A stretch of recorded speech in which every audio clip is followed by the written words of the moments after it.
നമ്മൾ ഇന്ന് ഈ വീഡിയോയിലൂടെ നോക്കാൻ പോകുന്നത് വലിയ വലിയ സിനിമകൾക്ക് പിന്നിലെ ചില ഷൂട്ടിംഗ് ട്രിക്സുകളെ പറ്റിയാണ്. ആദ്യം നമുക്ക് തമിഴ് സിനിമ നോക്കാം. ലിസ്റ്റിലായിട്ടേത് ഈ വർഷം പുറത്തിറങ്ങിയ വിജയണ്ണന്റെ ഗോട്ട് എന്ന സിനിമയാണ്. ഗോട്ട് സിനിമയുടെ തുടക്കത്തിൽ വിജയണ്ണന്റെ ഇൻട്രോ സീനിൽ ഒരു ട്രെയിൻ ബ്ലാസ്റ്റിംഗ് സീൻ നടക്കുന്നുണ്ട്. നമുക്കറിയാം, ഇത്തരം സീനുകളിൽ യൂസ് ചെയ്യുന്ന ട്രെയിനുകളല്ല, ഒറിജിനൽ ട്രെയിനുകളല്ല, ആർട്ട് വർക്കേഴ്സ് തന്നെ ആർട്ടിഫിഷ്യലായി ക്രിയേറ്റ് ചെയ്യുന്നതാണ്. വലിയ വലിയ ഫിലിം സ്റ്റുഡിയോസിൽ പോയാൽ അവര് തന്നെ ഇത് അറേഞ്ച് ചെയ്ത് കൊടുക്കും. ട്രെയിനിന്റെ അകത്തുള്ള സീനുകൾ ഷൂട്ട് ചെയ്യാം, ട്രെയിൻ മൂവ് ചെയ്യുന്നതായും കാണിക്കാം. നമുക്ക് ട്രെയിൻ ടു ബുസാൻ സിനിമയിലെ സീൻ നോക്കാം.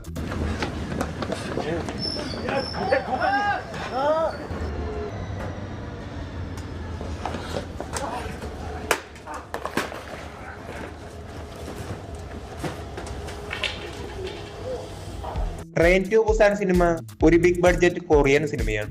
ഈ ഒരു സിനിമയിലെ ട്രെയിൻ ഇവർ സ്റ്റുഡിയോയിൽ ക്രിയേറ്റ് ചെയ്തതാണ്. ഒട്ടുമിക്ക സീനുകളും സ്റ്റുഡിയോയിലാണ് ക്രിയേറ്റ് ചെയ്തത്.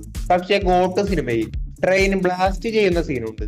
ഇങ്ങനെയുള്ള ട്രെയിനുകൾ ട്രെയിൻ മോഡലാണെങ്കിലും ബ്ലാസ്റ്റ് ചെയ്യിപ്പിക്കണമെങ്കിൽ ചെലവ് കൂടുന്നതായിരിക്കും. അതുകൊണ്ട് സിനിമയിൽ പണ്ട് മുതലേ ചെയ്യുന്ന ഒരു ട്രിക്കാണ് മിനിയേച്ചർ ക്രിയേറ്റ് ചെയ്യുക എന്നുള്ളത്.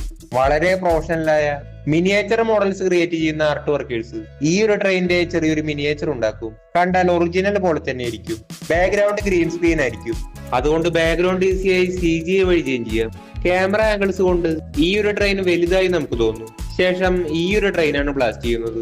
82 പുറത്തിറങ്ങിയ ET എന്ന സിനിമയിൽ ഏലിയൻ വന്നിറങ്ങുന്ന സ്പേസ്ഷിപ്പ് യഥാർത്ഥത്തിൽ ഒരു മിനിയേച്ചർ മോഡലാണ്.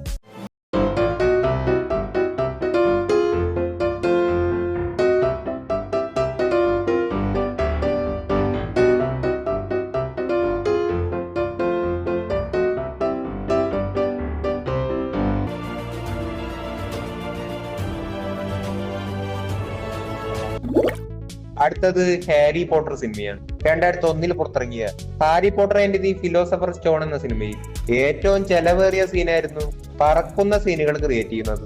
നമ്മൾ സിനിമയിൽ കാണുന്നത് ഹാരി പോട്ടർ പറക്കുന്നത് ഈ ചൂല് പോലത്തെ സംഭവത്തിൽ ഇരുന്നുകൊണ്ടാണ്. ഇനി ഷൂട്ടിങ്ങിന് വേണ്ടിയാണെങ്കിലും ഇതിൽ വെറുതെ കയറിയിരുന്നാൽ ബാലൻസ് കിട്ടില്ല.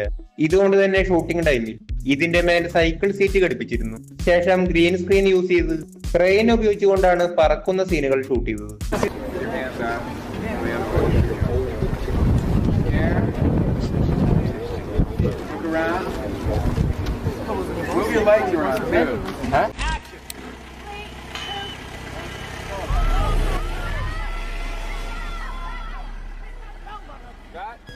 ഇതുപോലെ സൂപ്പർമാൻ സിനിമകളിൽ സൂപ്പർമാൻ പറക്കുന്നത് കാണിക്കുന്നത് ഗ്രീൻ സ്ക്രീനും റോപ്പ് ടെക്നിക്കും ഉപയോഗിച്ചുകൊണ്ടാണ്.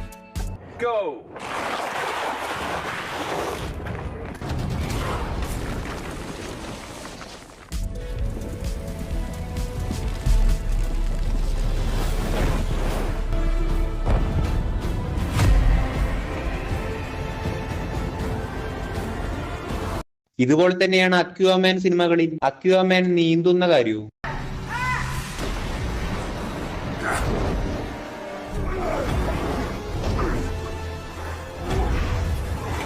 അടുത്ത സിനിമകളിലെ ആക്സിഡന്റ് സീനുകളാണ്. സിനിമകളിലെ കാർ ആക്സിഡന്റ് സീനുകൾക്ക് വേണ്ടി വലിയ ബിഗ് ബഡ്ജറ്റ് സിനിമകൾ യഥാർത്ഥ കാറുകൾ യൂസ് ചെയ്യാറുണ്ട്.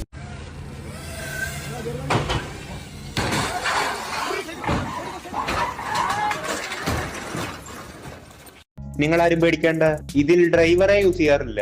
ഈ ഒരു സീനുകൾക്ക് വേണ്ടി ഡ്രൈവറെ യൂസ് ചെയ്താൽ പിന്നീട് ആളെ കിട്ടിയിട്ട് കാര്യമില്ല, പിന്നീട് കുഴിച്ചിട്ടാലും മതി.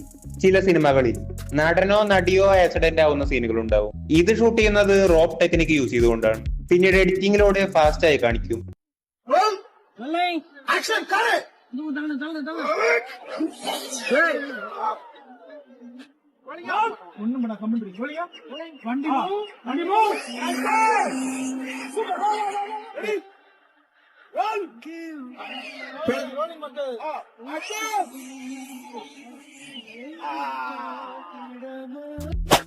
അടുത്തത് ജോൺ വിക്ക് സിനിമകളാണ്. ജോൺ വിക്ക് സിനിമകളിൽ ഏറ്റവും ചെലവേറിയ സീനുകളാണ് ഓൺ റോഡ് ആക്ഷൻ സീനുകൾ.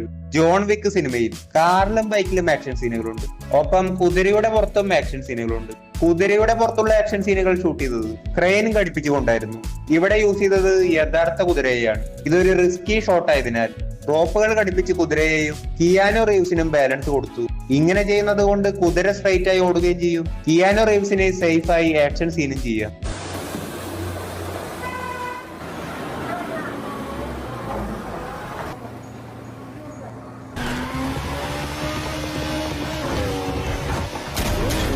ഇതുപോലെ ഇന്ത്യൻ സിനിമയിലടക്കം പല സിനിമകളിലും യഥാർത്ഥ കുതിരയെ യൂസ് ചെയ്യാറില്ല. റിസ്കി ആയതുകൊണ്ട് ഫേക്ക് ഹോഴ്സിനെ യൂസ് ചെയ്യും. ഇത് ബോളിവുഡിലെ കങ്കന റൗത്ത് അഭിനയിച്ച ക്യൂൻ ഓഫ് ജാൻസി എന്ന സിനിമയാണ്.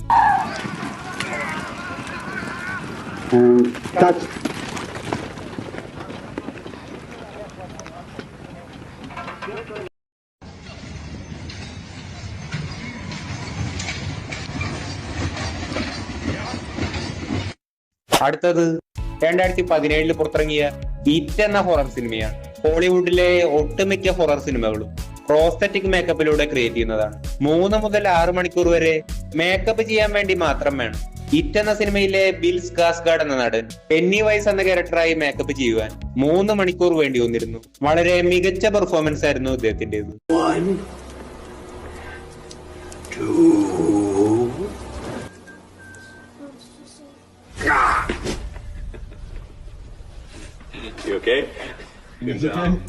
മറ്റൊരു കാര്യം എന്തെന്നാൽ ഈ ഒരു ക്യാരക്ടറെ ഇദ്ദേഹത്തിന് തന്നെ പേടിയായിരുന്നു. പല ദിവസങ്ങളിലും ഇദ്ദേഹം ഉറക്കത്തിൽ സ്വപ്നം കണ്ടിരുന്നു എന്ന് പറയുന്നു. ഷൂട്ടിംഗ് സെറ്റിൽ വളരെ ഫ്രണ്ട്ലി ആയിരുന്നു ഇദ്ദേഹം.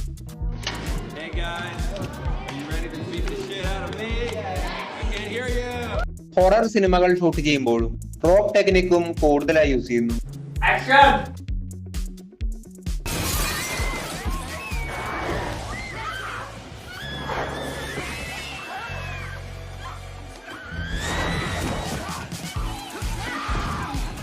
അടുത്തത് ആക്ഷൻ അഡ്വഞ്ചർ സിനിമകളാണ്.